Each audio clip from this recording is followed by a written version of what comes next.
आप सभी माओ और हमारे भैया को नमस्ते। मैं एक किसान पुत्र हूँ यूपी से।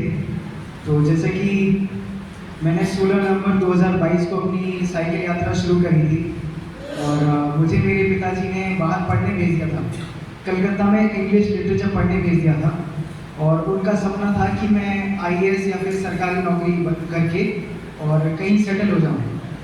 पर मेरा सौभाग्य था कि लॉकडाउन में मुझे किसानी करने का मौका मिला।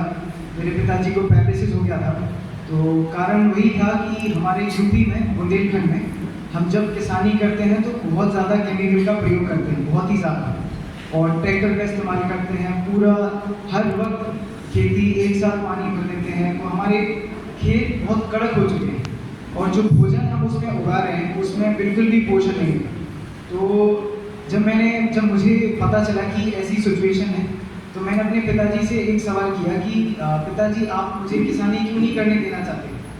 तो उन्होंने मुझे एक ही चीज़ बोली कि किसानी में कुछ नहीं रखा है। फिर मेरे अंदर एक सवाल आया कि अगर किसानी में कुछ नहीं रखा है तो जब हम 3 से 4 बार खाना खाते हैं, भोजन करते हैं, वो कहाँ से आ रहा है। तो उनके पास भी जवाब था नहीं, क्योंकि उनका जो मतलब था वो ये था कि आप किसानी करोगे तो आपको फ़ायदा बिल्कुल नहीं है, आपको ज़िंदगी भी जीना है अच्छे से।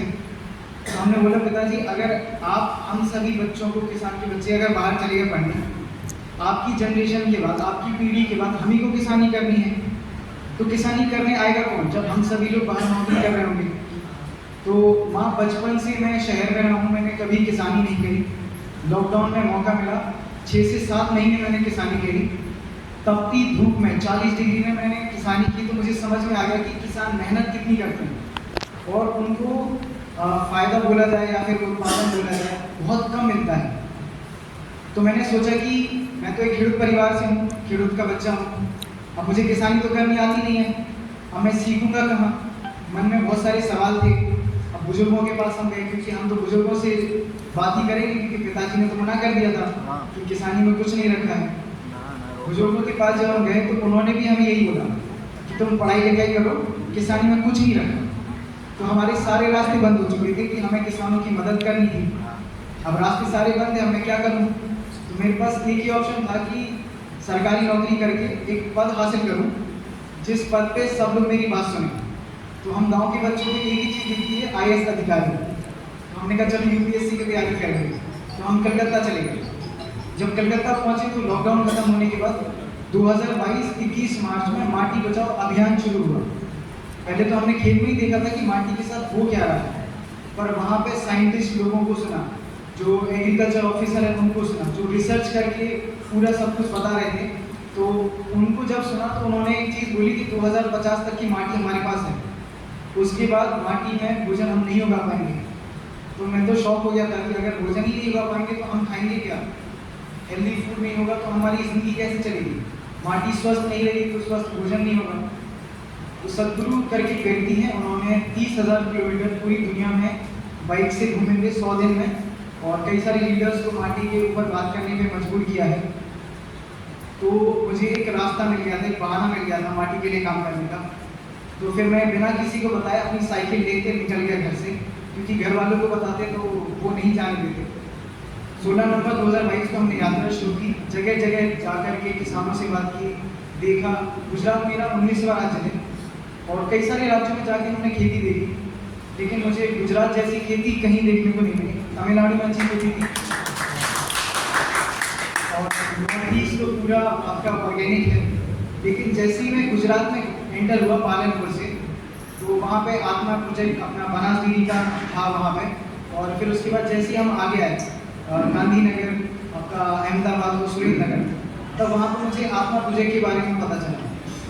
तो मुझे विश्वास नहीं हो रहा था कि इस तरह से कोई पॉलिसीज भी हैं, कोई इतने सारे लोग हैं जो माटी के लिए काम कर रहे हैं। तो 2 साल में मैंने जितना नहीं सीखा उतना मैंने 1 महीने में सीख लिया। और कल हम प्रभु दादा के पास गए थे, तो उनसे भी हमारी बहुत सारी बातचीत हुई, उन्होंने भी हमें कई सारी जानकारी दी। तो जब से मैंने यात्रा शुरू करी है, तब से मेरे जैसे नए युवा लोग जो बाहर शहरों में पढ़ाई कर रहे थे, जिनको खेती तो करनी है लेकिन उन्हें पता नहीं कि वो कैसे करें, कम से कम 20 से 25 लोगों ने मेरे गांव से कॉल करके मुझे बोला है कि भाई आप माटी के लिए काम कर रहे हो, मैं भी करना चाहता हूँ, लेकिन मैं मजबूर हूँ। तो कल हमने दादा से पूछा था कोई ऐसी ट्रेनिंग सेंटर आप बताइए जहाँ पे वो बच्चे जो खेती करना चाहते हैं, आगे आना चाहते हैं।